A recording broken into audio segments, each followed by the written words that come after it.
Hello everyone, I am Jake Smith. I'm the director of Where You Should Be, the movie that FTV is producing from home now because it's very normal. Quick update on the progress of the movie.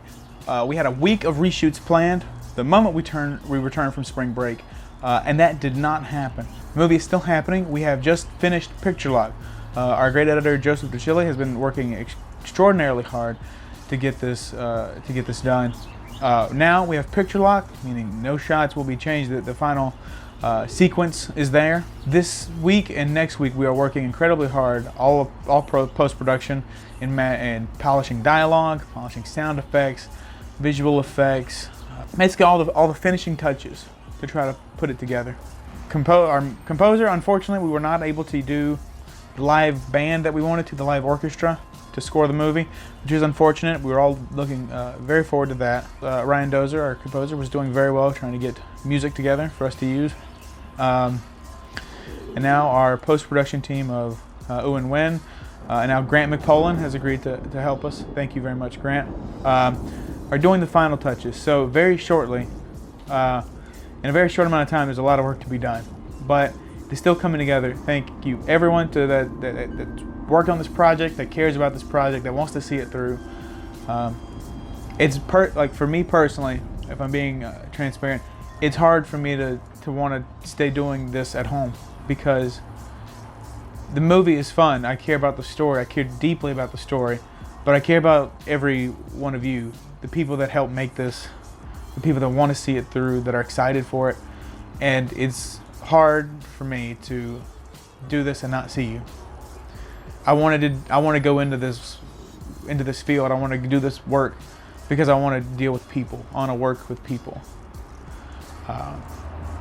There were days on set where I didn't want to show up. I was mad, tired, angry, any number of reasons, and I didn't want to show up. But I did because I knew people were there that would make it better. I knew seeing everyone there would make me happier, and it did every time. Seeing everybody working hard and getting along to get behind something meant the world to me, and it still does. And I know everyone's trying to support this from home, and I want to bring this to you. If we can't come together, I want to bring this to you. So in the very near future, the film will be done. We're still figuring out how we're going to release it to everybody, but before this semester is out, you will be seeing this movie. So thank you everybody for your continued support, and hope everyone stays safe, stays sane. I look forward to hearing what you all think.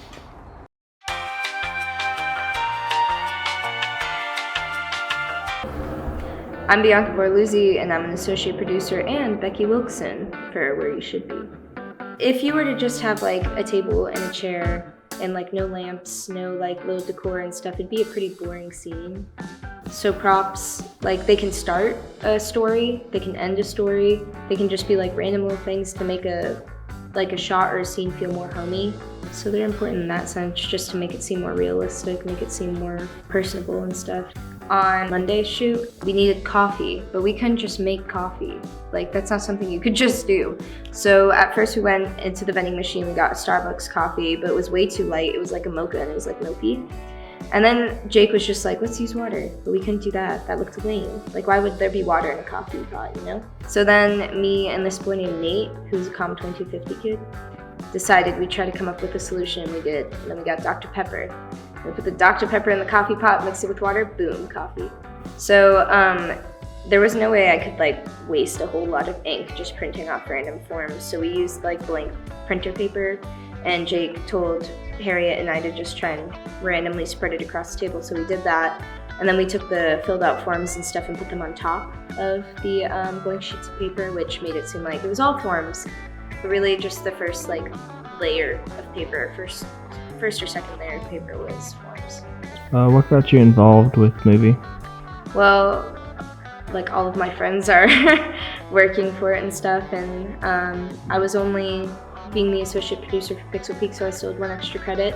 And Sierra mentioned that they may need some help, and I was like, well, if you'd like me to come on, like I'd be more than willing. And so she put me down as an associate producer. And I love the story, and like I said, everyone that's working here is my friend, but they're also all like very creative and inspiring to work with, and I've always also wanted to work on a project with Sierra because she's my pal. What made you passionate to be inside this industry? Coming into college, I never thought like I could do something like that. Like it seemed like an unrealistic goal. Like I had to go to some famous art school in order to do it, but coming to App, I learned about EMB and like got into it because I was like, yeah, producing, that's what I want to do. One thing I've improved on since working with App TV is time management skills, for sure. I used to like be horrible and procrastinate all the time, but now that I have like hard deadlines and like, you know, an actual team depending on me for certain things, like I've been able to keep up with it really well. Like understanding the production world and stuff and the legalities of it, getting location release forms and making sure people sign contracts about having to act on camera and stuff. So, what do you think about the people who you're training up? For Harriet, well, I think it comes down to her like job description. When we first started this, her job was to basically be my assistant, to help me do stuff, to help me function while we're going about. But her job has morphed into something that we didn't expect, it's something we needed. It grew to fill the gap between me and the crew and the cast. So I didn't really know Dylan until after we had worked on this project together, and I saw his talent and his proficiency with photography and videography. He had a good style, and we would play on set. That's something I really value in people, is being able to play. Just like joking on set, being able to have fun and still do good work. And Dylan could do that. So when I started putting this thing together with Sierra, who we were going to get to do was, I want Dylan to do camera. Joe has been a very good resource throughout all this. He's a great guy and a good worker. He's helping me a lot as a director by having our editor on set. He'll be able to tell me, hey, I want to do this cool shot. I think it'd be really neat. He's like, well, it won't match in the edit this way. So having him on set to do that has helped me immensely learn to do my job better. But now he's training on a couple different things, and I think in this major, every different aspect of what we do works well together. So if you learn to do video, you can get better at editing at the same time, because you know what you need to get. If you're doing editing, you know what shots you have to record. It all works together, and I think that's what a lot of people are being able to practice and get good at here, is putting different skills together. And Joe's a great case for that. That's a wrap, right, Eric? Yeah, that's a wrap.